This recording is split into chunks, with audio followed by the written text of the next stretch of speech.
کے لیے یہ اپنے بدن کا مجاہدہ نہیں ہے، اپنے بدن کے مجاہدے سے ہدایت ملتی ہے۔ اللہ نے قرآن میں صاف فرمایا جو ہمارے راستے میں خود محنت کریں گے، اپنی جان کھپائیں گے، ہم انہیں ہدایت ضرور دیں گے۔ اس لیے میں کہنا چاہتا ہوں کہ خارجی چیزوں کے استعمال سے مجاہدہ نہ ہوگا، اور مجاہدہ نہ ہوا تو ہدایت نہ ہوگی۔ مجاہدہ بدن کے استعمال کو کہتے ہیں، روزہ رکھنا مجاہدہ ہے، اس کو حدیث میں صبر کہا گیا ہے۔ حج کرنا مجاہدہ ہے، اس میں جان و مال استعمال ہوتے ہیں۔ نماز بھی اپنی ذات سے پڑھنا یہ مجاہدہ ہے کہ آپ نیند سے اٹھ کر وضو کریں اور نماز سردی میں وضو کر کے نماز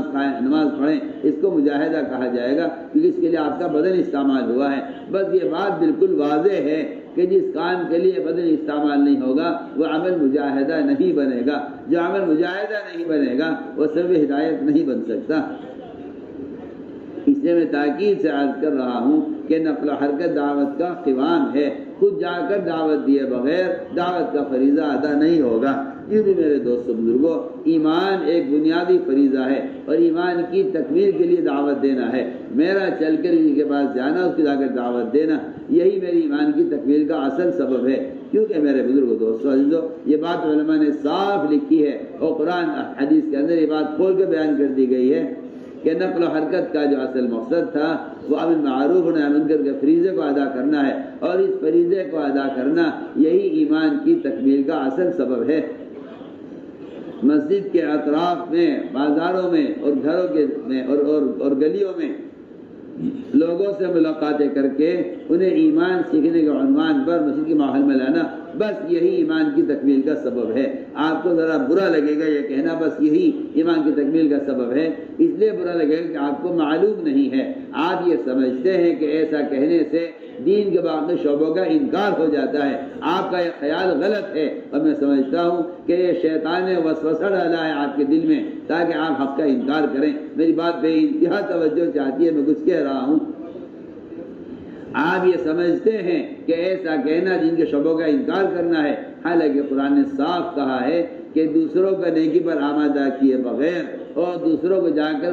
منکرات سے روکے بغیر ایمان کامل نہیں ہوگا۔ قرآن میں اللہ نے صاف فرمایا تأمرون بالمعروف وتنہون عن المنکر وتؤمنون باللہ، کہ اللہ پر ایمان لانے کے لیے جو بنیادی سبب قرار دیا گیا ہے وہ دوسروں کو اعمال پر آمادہ کرنا اور دوسروں کو منکر سے روکنا ہے، اور اسی فریضے کو ادا کرنے کے لیے تبلیغ میں گشت کیا جاتا ہے۔ اگر آپ کا خیال یہ ہے کہ یہ کوئی نیا کام شروع ہوا ہے تو آپ کو معلوم ہونا چاہیے کہ کبار صحابہ معاذ بن جبل، عمر بن خطاب، عبداللہ بن رواحہ یہ مسجد سے باہر گشت کرتے تھے اپنے ایمان کو کامل بنانے کے لیے، اور لوگوں کو خوشامد کر کے کہتے تھے اجلس بنا نؤمن ساعتن قم بنا نؤمن ساعتن۔ بلکہ اس سے بڑی دلیل یہ ہے کہ امام بخاری رحمۃ اللہ کا مذہب ہے، یہ امام بخاری رحمۃ اللہ کا یہ مذہب ہے کہ ایمان میں زیادتی ہوتی ہے، ایمان بڑھتا ہے، اپنی حالت پر نہیں رہتا، اور وہ ایمان کے بڑھنے کو جو ثابت کر رہے ہیں اپنی دلیل سے، اسے معاذ بن جبل کا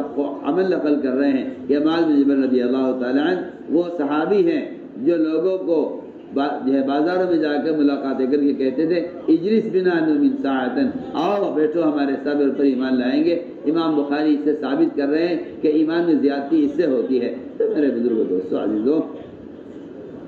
یہ کوئی تعجب کی بات نہیں ہے کہنا، یا کوئی اعتراض کی بات نہیں ہے کہنا کہ گشت کرنے سے ایمان کی تکمیل ہوتی ہے۔ یہ تو صحابہ کرام کا عمل بتلا رہا ہے، ہماری آپ کی بات نہیں ہے، صحابہ کا عمل بتلا رہا ہے۔ حضرت عمر فرمایا کرتے تھے رضی اللہ، پڑھیے حضرت عمر کا قول پڑھیے آپ، حضرت عمر فرمایا کرتے تھے کہ میں بازاروں میں گشت کر کے دو کے ہاتھ پکڑ کے انہیں ایمان کے حلقوں میں سنجی لے کر آتا ہوں تاکہ میرے ایمان میں زیادتی ہو۔ بتائیے تو صحیح، اس سے زیادہ بڑی دلیل اور اس سے زیادہ واضح بات کیا ہو سکتی ہے؟ آج بھی اگر کوئی صاحب یہ کہیں کہ کیا تبلیغ میں گشت کرنے سے ایمان بنتا ہے تو وہ سمجھ لیں کہ وہ قرآن کی آیت کا اور احادیث کا اور صحابہ کے عمل کا انکار کر رہے ہیں۔ میں صاحب صبح آپ سے کھل کر کہہ رہا ہوں کہ یہ کوئی اشکال کرنے کی بات نہیں ہے، غور کرنے کی بات ہے کہ صحابہ نقل و حرکت کے معلیاسا کا ملفوظ ہے، اور وہ انہی آیات اور انہی صحابہ کے آثار کی وجہ سے ہے۔ فرمایا کرتے تھے مولانا صاحب علیہ کہ اگر میں اس کام کا کوئی نام رکھتا تو اس کا نام تحریک ایمان رکھتا، اور یہ بھی فرمایا کرتے تھے کہ اگر ہر سال 4 مہینے اللہ کے راستے میں پھرنے کو اپنا جزو زندگی نہیں بنایا تو ایمان کا مزہ نہیں چکھ سکتے۔ آخر اس بات کا کیا مطلب ہے؟ اس ملفوظ کا کیا مطلب؟ ملفوظ چھپا ہوا ہے، اس ملفوظ کا مطلب ہی یہی تھا۔ ہر ایمان والے کو چاہیے کہ اپنے ایمان کو کمال تک پہنچانے کے لیے اور اپنے ایمان میں کمال پیدا کرنے کے لیے، اپنے ایمان کی زیادتی کے لیے وہ اپنا وقت فارغ کرے، لوگوں کو نیکی پر آمادہ کرنے کے لیے اور لوگوں کو منکر سے بچانے کے لیے۔ اس لیے کہ امر بالمعروف نہی عن المنکر یہ وہ بنیادی فریضہ ہے جس کو ادا کیے بغیر ایمان کامل نہیں ہوگا۔ آپ کو تعجب ہو رہا ہوگا میری بات پر، جس کو ادا کیے بغیر ایمان کامل نہیں ہوگا۔ چاہے آپ تہجد پڑھتے ہوں، تلاوت کرتے ہوں، ذکر کرتے ہوں، آپ ولی کامل بن جائیں، لیکن ایمان کی تکمیل دوسروں کو دعوت دینے پر موقوف ہے۔ مولانا بدر عالم میر رشید رحمۃ اللہ علیہ ترجمان السنہ میں لکھتے ہیں کہ ایک آدمی اتنی نفلیں پڑھے کہ اس کی پیشانی پر سیاہ نشان پڑ جائے، اور اتنے روزے رکھے کہ اس کو ہونٹوں پر خشکی جم جائے، اور زکوٰۃ پوری وقت پر ادا کر دے۔ مولانا فرماتے ہیں کہ ایمان کا کمال یہ نہیں ہے، اور ایمان کی علامت اسلام میں صرف یہ نہیں ہے، بلکہ اسلام میں ایمان کی علامت اس کو قرار دیا گیا ہے کہ یہ دوسروں کو اعمال پر آمادہ کرے اور دوسروں کو نیکی پر آمادہ کرے۔ یہ عبد العالم فرماتے ہیں ترجمان السنہ کے اندر کہ دوسروں کے نیکی پر آمادہ کرنا اور دوسروں کو منکر سے بچانے کی کوشش کرنا، یہ ہے اس کے ایمان کا، یہ ہے ایمان کے بڑھنے کا سبب، اور یہ ایمان کے وجود کی علامت بھی ہے۔ آپ خود ہی حدیث پڑھیے، ایک آدمی سارے نیک اعمال کرتا ہے لیکن دوسروں کو دعوت نہیں دیتا، اگر یہ صرف برائی کو دیکھ کر دل سے اس کو برا سمجھ رہا ہے تو اس عابد کا ایمان سب سے کمزور ترین ایمان ہے۔ آپ غور تو کیجئے میں کیا کہہ رہا ہوں۔ ایک آدمی پورے دن پر چلتا ہے، نماز کا، ذکر کا، تلاوت کا، عبادت کا، تہجد کا، سارے اعمال خیر کا خود پابند ہے، لیکن دعوت نہیں دیتا دوسروں کو۔ صرف اتنی بات اس میں ہے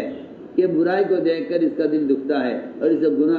گناہ کرنے والوں کو دیکھ کر اس کے دل میں غم ہوتا ہے۔ تو حدیث میں فرمایا کہ اس کا ایمان سب سے ضعیف ترین، کمزور ترین ایمان ہے۔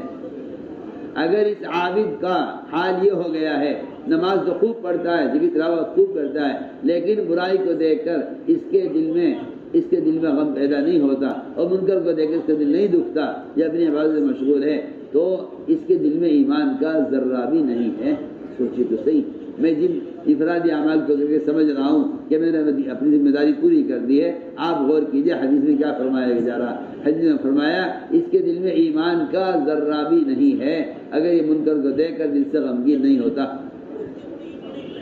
یہ لکھا ہے علماء نے کہ دیکھنا پڑے گا آیا اس میں ایمان کی کوئی رمق باقی ہے یا نہیں۔ جیسا کسی ایسے آدمی کو دیکھتے ہیں ڈاکٹر، جس کو دیکھ کر معلوم ہو کہ یہ مر چکا ہے، اس کی نبض دیکھتے ہیں، تلاش کرتے ہیں، بلڈ پریشر چیک کرتے ہیں کہ یہ آدمی حیات ہے یا مر چکا ہے۔ بالکل میں آخر صاحب طور پہ عرض کر رہا ہوں، خدا نہ کرے اگر کسی مسلمان کا حال یہ ہو جائے، کیا کر رہے ہیں، اتنی ہم بات کر رہا